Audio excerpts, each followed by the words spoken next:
Good morning, good day, glorious YouTubers.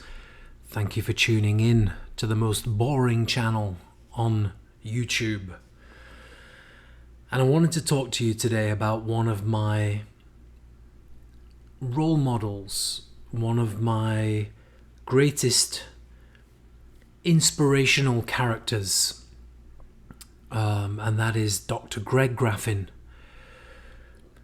Born in Madison, Wisconsin, and Graffin, he's a PhD. He has a PhD in zoology from Cornell University, and he's lectured natural sciences both at UCLA and at Cornell University.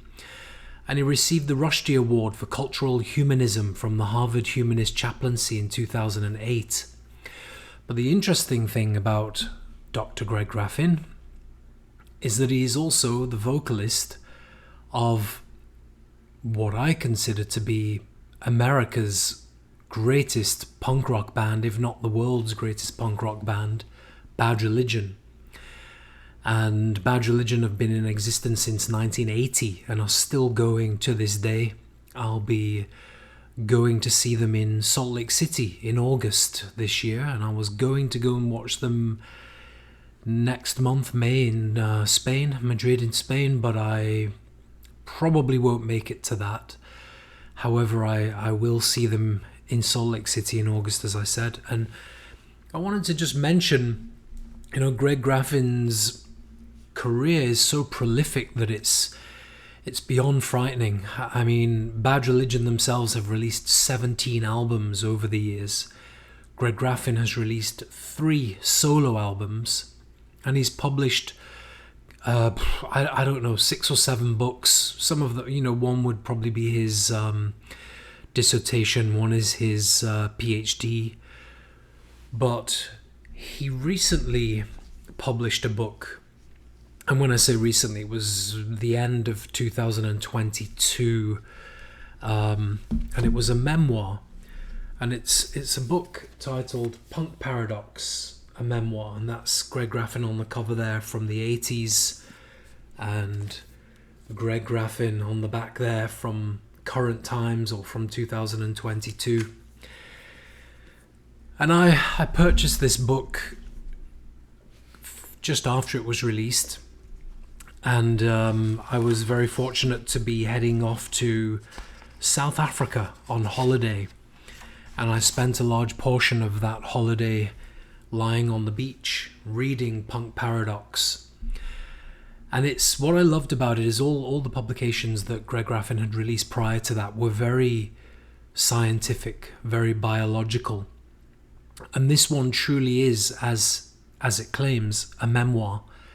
It's a story of Graffin from his early childhood through to his girlfriends, forming the band, his first marriage and divorce, the evolution of the band, and of course he throws in parts of evolutionary biology and so on from his academic background, and that brings more relevance to the story and talks about his home today in Ithaca, New York, and his conservation efforts.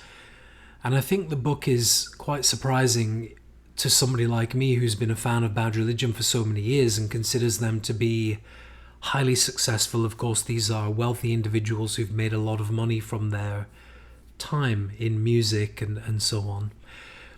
And yet to read of the insecurities and the fears that people like Graffin had along the way and still have to this day, and we tend to look at certain people and think, they've got it all, everything is perfect for them, they're wealthy, they're comfortable, they're established. But there's always something, there's always trials and tribulations along the way, and even now Graffin is, I think, 59, 60 years old, still touring with the band, still playing sold out shows everywhere they go, but beginning to ask questions such as, how do you remain relevant in such a sphere as punk rock when you are in your late 50s and early 60s? And it's quite fascinating to me. You know, I've seen Bad Religion probably 30 times or more in different cities all around the world. And every time I've seen them, there are people my age, there are people older than me, and there are people who are teenagers watching them and singing along to every song. And it's testament to Bad Religion, one of the bands, and along with Greg Graffin, who I feel just truly sincere, truly genuine people creating music that is authentic, intelligent, harmonic, melodic, and really just appealing to people across the spectrum. And I strongly recommend that you go out and buy some Bad Religion records and go out and buy yourself Punk Paradox and read it and see what you think and let me know. Thank you.